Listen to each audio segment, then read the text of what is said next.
My wife suddenly walked out of our cake tasting appointment and texted me, "I can't marry you. I need someone more exciting. You're not on my level." I told the bakery, "Cancel the order." An hour later, I found out she had run straight to her ex, the same man who dumped her 2 years ago. 3 days later, she and her ex were both standing at my door, panicking, while, my name is Marcus. I am 32 years old, and until 8 days ago, I believed I had everything figured out. I had been engaged to Diane for 7 months, together for 2 years total. The wedding was 3 months away. The venue was booked. The invitations were already in the mail. We had put down a combined deposit of $4,800 spread across the venue, the caterer, and the photographer. We had argued, genuinely argued, over paint colors for a house we had not even bought yet. I had a spreadsheet with projected mortgage payments. She had saved hundreds of photos on her phone of kitchen tile samples. We were that far in, that committed, that tangled together. And then she blew every single piece of it apart during a cake tasting on a Tuesday afternoon in a bakery that smelled like brown butter and vanilla extract. I had scheduled the appointment weeks in advance. The place was one of those high-end city bakeries with white subway tiles and pendant lighting and little porcelain forks that feel too small for adult hands. I showed up on time, which I always do. I was carrying the notebook. That detail matters. I had been carrying it to every single vendor appointment since we got engaged. A narrow black hardcover with a red elastic strap. Inside it were dates, deposits paid, contact names, cancellation windows, notes from every meeting we had ever attended together. It had become the physical record of the entire wedding. I brought it everywhere, almost superstitiously, like losing it would unravel the plan. Diane arrived 15 minutes late. She did not apologize for it, which was not unusual. What was unusual was the way she walked in, eyes down, phone in her hand, shoulders pulled inward. She looked like someone who had already made a decision and was only present in body. I noticed it immediately, but told myself it was stress. We had both been stretched thin that month. Work pressure, family pressure, the ordinary accumulating weight of planning something that costs more than a used car. The baker, a woman named Sophia who had short silver hair and moved with the calm efficiency of someone who had seen 1,000 nervous couples, brought out the first round of samples on a small slate board. Vanilla cake with a lemon cream filling, delicate and bright, the kind of thing that tastes like a late summer afternoon. I took a bite and told Sophia it was genuinely better than I expected, which was true. Diane dragged her fork across the surface of hers like she was doodling in wet sand. She did not taste it. I asked quietly if she was okay. She said yes without lifting her eyes. We moved through 3 more flavors. A dark chocolate with espresso ganache that I actually wanted to order for myself on the spot. A champagne sponge with raspberry preserve. A browned butter almond with vanilla mascarpone that Sophia said was their most popular for spring weddings. I took notes on all of them. Diane sat across from me like a person waiting for a bus, present only in the most technical sense. Sophia excused herself to retrieve the contract paperwork from the back. The moment she disappeared through the kitchen door, Diane stood up. She picked up her bag in one smooth motion, the kind of motion that happens when someone has been rehearsing it in their head. She said she had to go. That was the full sentence. She had to go. No reason attached. No look back. She walked through the front door of that bakery, and the little brass bell above it rang once as it swung shut behind her, and I sat there alone at a table covered in half-eaten cake samples, holding a porcelain fork the size of my thumb. Sophia came back holding a 2-page contract and a smile that faded the moment she registered what she was looking at. I apologized. I told her to cancel the order. I meant it calmly, not dramatically. She nodded and took the contract back without a word, because she had clearly seen this specific scene before. I left 2 $20 bills on the table, more than the consultation required, because I did not know what else to do with my hands. Outside, the afternoon light was flat and gray. Diane's car was already gone from the parking lot. I stood on the sidewalk and called her. Once, twice, 3 times. Each call went to voicemail after 4 rings, which told me she was actively declining them. Then the text arrived. I read it standing in that parking lot with traffic moving behind me and the smell of the bakery still on my jacket. She wrote that she could not marry me, that she needed someone more exciting, that I was not on her level. I stood there for 10 full minutes, not crying, not pacing, just reading those 3 sentences over and over, the way you read something when the words are individually familiar, but the meaning refuses to land. Not on her level. We had addressed 240 envelopes together 3 weeks earlier. She had licked half of them. We had tasted cake together 40 minutes ago. Or rather, I had tasted cake while she stared at the table. And she was ending our engagement by text in a parking lot, using language that sounded like something copied from a breakup forum. I drove home. I took the long way without meaning to. When I arrived, the apartment already had that specific silence that tells you someone has recently left it in a hurry. Her side of the closet was half empty, clothes gone, the good ones, the ones she wore when she cared about being seen. Her laptop, her toiletries, her passport from the drawer in the nightstand, taken with the precision of someone who knew exactly what they needed and had planned the extraction in advance. No note beyond the text. I called Derek. He is my closest friend, has been since we were 19, and he is the kind of person who answers on the second ring no matter what time you call. I told him what happened, start to finish, without editorializing. He went quiet in a way that lasted just long enough to tell me he was choosing his words. Then he told me that Cole had moved back into town. He had seen him the day before at the gas station on Meridian. Cole, the man Diane had dated for 3 years before me. The man who had, by her own repeated account, devastated her completely when he ended things 2 years ago. The man whose name she had used as a kind of emotional shorthand for damage, for the worst version of being treated badly by someone you trusted. I opened the shared calendar app on my phone while Derek was still talking. Diane and I had set it up months ago for coordinating vendor appointments. She had never removed the location sharing. She was at Cole's mother's house.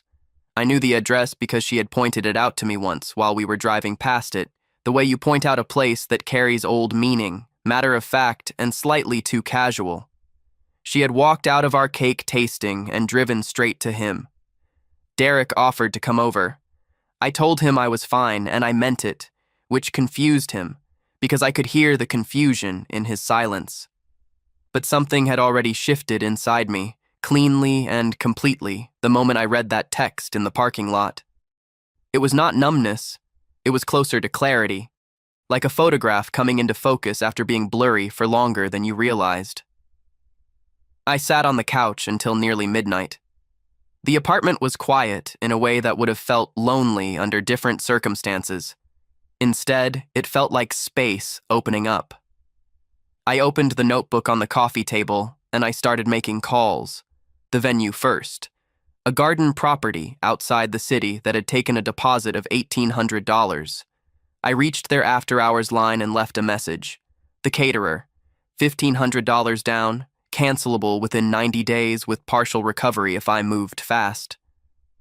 The photographer, a woman named Priya whom I genuinely liked, answered on the third ring and was kind about it in a way that was harder to take than anger would have been. She said she was sorry. I said thank you. I canceled the florist. I canceled the string quartet Diane had insisted on. I sent an email to her mother and mine with identical subject lines. The wedding is canceled. Explanation to follow. I spent 2 hours doing this.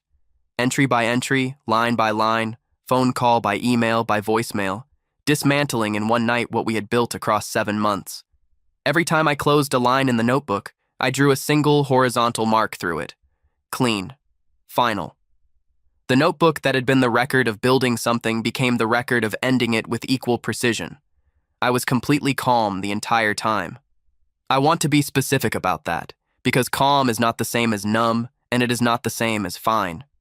It was the calm of someone who has suddenly understood something they had been misreading for a long time, and is now simply adjusting their map to match the actual terrain. 3 days passed. I went to work. I ate.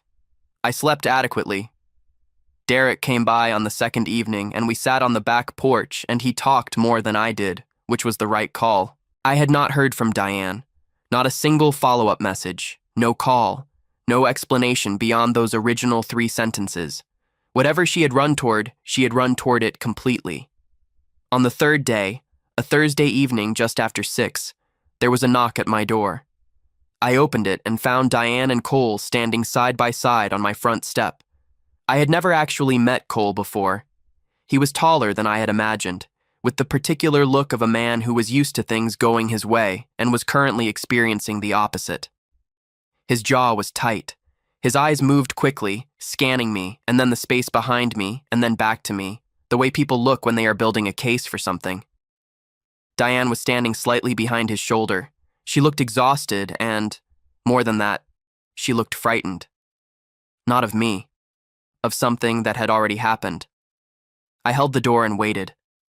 Qley spoke first. He said they needed to talk to me. He said it was urgent. He used the word urgent the way people use it when they want to skip past the part where they have to explain why they deserve to be heard. I said nothing. I just looked at him. Diane stepped slightly forward. She said that Qley had told her something after she arrived at his place. She said that Qley had approached her first, that he had reached out 2 weeks before the cake tasting, before any of this had unraveled, that he had contacted her specifically because he had heard, through mutual connections, that I was the one handling the financial side of our wedding, specifically that I had been named the sole beneficiary on a life insurance policy her grandmother had left her the previous year. $240,000. She had told me about it casually months ago, the way you mentioned something administrative. I had said that was generous and we had moved on. Qley had known about it too. And Qley, it turned out, had debt. Significant debt, the kind with aggressive collectors and a court date already scheduled. He had come back to town not for Diane specifically, but for what Diane represented as a person currently engaged to someone she was about to legally bind herself to. She had not figured this out on her own. Qley's younger brother, a man named Terrell, whom Diane had always been close to, had called her on the 2nd day and told her everything. He had found a text chain on Qley's phone. Qley had mapped out the timeline deliberately, encouraged Diane to leave Marcus, marry her quickly, establish joint access, then either convince her to cash out the policy or wait for a moment of leverage. Terrell had been disgusted enough to make the call, so they were standing at my door because Qley, once confronted by Diane, had panicked completely. And Diane, once she understood that she had been used as an instrument in a scheme directed partly at me, had panicked alongside him, differently, for different reasons, with a different kind of fear attached to it. I looked at both of them for a long moment. Then I stepped back from the door and told them to come inside. We sat in the living room. I put the notebook on the coffee table between us. I had already reopened it the night before, with a fresh section in the back, new entries, new columns, because the clarity I had felt in that parking lot had not faded. It had organized itself. I told Qley directly, without raising my voice, that I had already spoken to an attorney on the 2nd day after Diane left. Not because I suspected what he had been planning, but because canceling a wedding involves legal and financial considerations, and I handle those things properly. The attorney had flagged the insurance policy immediately and advised me on protective steps. Nothing Qley could have done from that point forward would have reached anything. Qley's face changed the way faces change when the architecture of a plan collapses. I told Diane that I appreciated her coming to tell me, that I understood she had been manipulated, and that I also understood the text she sent me had been real, at least partly, because people do not send texts like that from nowhere. The ground between us had been softer than I recognized. Qley had simply found a crack that already existed and pushed. She did not argue with that. She sat with her hands in her lap and nodded once, slowly, which was more honesty than I had expected, and more than she probably owed me in that moment. I told them both that I was not going to pursue anything legally as long as Qley left quietly and stayed gone. I was not making the offer out of generosity toward him. I was making it because my own life was the more valuable thing to protect, and protecting it did not require prolonging the involvement of either of them in it. Qley stood up. He left without another word. The door closed behind him, and the same kind of silence the apartment had held 3 days earlier settled back in, except this time it felt chosen. Diane sat for another minute. She said she was sorry. She said it plainly, without performance, the way people say things when they know the words are too small but say them anyway because silence would be worse. I told her I accepted that. I meant it imprecisely, the way you mean something that is true in the direction it points, even if the details are still complicated. She left. I locked the door. I sat back down in front of the notebook. In the fresh section at the back, I had a new list. Not vendors, not deposits, not cancellation windows, just things I wanted. A cleaner apartment. More time with Derek and the other people who had shown up, even briefly, through this week. A gym membership I had been putting off for 2 years. A trip somewhere I had never been, alone, with no itinerary beyond arrival. The promotion at work I had been quietly talked out of pursuing because Diane had said the extra hours would hurt our relationship. That one had its own line with a star next to it. I had lost $4,800 in non-recoverable deposits. I had lost a wedding that 3 months from now would have happened on a day I would have dressed carefully for, stood at an altar for, meant every word of. What I had not lost was anything I could not account for, everything real that had been mine before Diane was still mine. The clarity that arrived in a parking lot outside a bakery was still present and showed no signs of leaving. I drew a line across the bottom of the last page of wedding entries, closed the notebook, set it aside. Then I opened my laptop and started writing a new document. Just a working title at the top, left aligned, nothing formal. It said, "What comes next?"